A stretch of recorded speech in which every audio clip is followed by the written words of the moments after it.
पेशारे police आउ निशारे परिवेशविद police बाबू कार्य को एवं सबुठी प्रशंसा। बालेश्वर जिला सिमुलिया थानार एएसआई प्रदीप मैकाप थाना जोग देवा परे थाना अधिकारी स्वर्णलता मिंज तत्वावधान थाना परिसर अनाबना गछ और अलिया आवर्जना को सफा करी सुंदर बगिचाटे गढ़ी तोड़ी। आईआईसी स्वर्णलता मिंज मैडम को निर्देश रे कहले आम थाना गोटे भल लगुना से आसला बेलू आम आसला बेलू पूरा जंगल भाया होता ताकू ये करी हाँ मैडम मुझे नौ दायित्व मुझे गोटे भल लगे गोटे बगीचा करवा मु भी जो थाना से थी या पूर्व थी आमर चूड़ामणि मेराइन पुलिस स्टेशन से भी करी मत टे गछ लगे भल लगे सका अध घंटे फेटिक कर दिए संध्या बेलू भी जो समय पाए मुझे अध घंटे फेटिक कर दिए आमर ग्रामरक्षी मैंने भी आमको बहुत साहाय्य कर इनका डालिया आ सेबती आमर यही सब गछ लगी कटिकी गेंडू भी लगी पुलिस डिपार्टमेंट आम तो 24 आवर सर्विस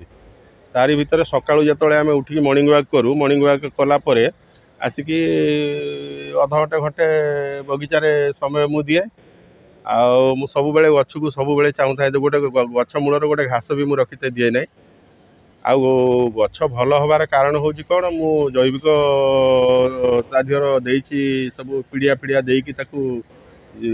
खाद्य देइछि से जहाँफल कि फूल एत सुंदर और बड़ बड़ होइछि। एएसआई प्रदीप मैकाप समय पाइले निजे माटी ताड़िबा सह घास सफा करी इनका डालिया सेबती गेंडू आदि विभिन्न फूल गछ लगाई पारिछंती। जेतेबेले एएसआई प्रदीप मैकाप बगीचा को आसी जाती अन्य कर्मचारी माने मध्य तांको सहायता करिथांती। मोर IIC madam Swarnalata Minz madam प्रत्यक्ष तत्वावधान एवं अन्य स्टाफ मानक साहाय्य विशेष करी प्रदीप कुमार मैकाप एएसआई सीए तांकर अधिक समय एथिरे देई परिवेश आगु एते भल नथिला सब अलिया आवर्जना होइकिथिला ताहाकू सी खत सार विभिन्न प्रकार देई विभिन्न प्रकार फूल थाना परिसर लगे बगीचाटी को बहुत सुंदर करछंती जोंथिपाई कि वर्तमान जते सब अभियोगकारी लोक आसुचंती थाना को आसीबा पूर्व आगे से माने फूल बगीचा को देखी माने मनमुग्धकर तांको परिवेशटा भल लागुची तापर जाइए से अभियोग देवाई जाऊँगी बहुत प्रकार फूल से लगे परिवेश को पूरा सुंदर करिसेंती। सिमुलिया थानार सम्मुख में गार्डन टी अति उच्चकोटर होती पूर्वर आईआईसी जयंत सार सी किसी कर माइका आसिक जॉइन करी बहुत सुंदर परिवेशटी कर लोक माने अभियोग करने थाना को आसिले फूल बगीचा को देखी खूब आनंद अनुभव करती। खाली एतिक नुहे किए फूल सहित सेल्फी निए तो आउ कई मन दुखरे थाना को आसिले ए फूल गुड़ी को देखी शांति पाई थांती। जो थाना परिवेश भितर थानार दुई पार्श्व जो फूल उद्यान तैयारी होईची जे बहुत सुंदर लगुची जोटा कि एते मनोहर होची जे आगुरु आसला बेले जे आमे डायरेक्ट आसुलु थाना को पशि जाऊँ एबे किंतु आगे आम आखि लाखी जाऊँगी यही सुंदर फूल बगीचा पाखरे यही फूल बगीचा को देखला परे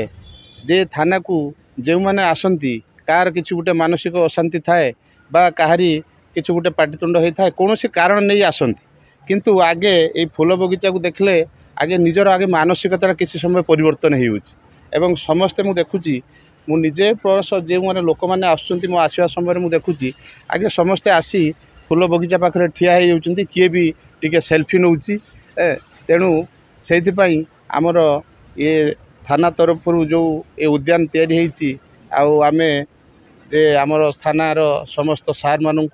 एवं धन्यवाद और कृतज्ञता जनाऊँ। पुलिस बाबू एभली कार्य सिमुलियावासी खूब प्रशंसा करुछंती।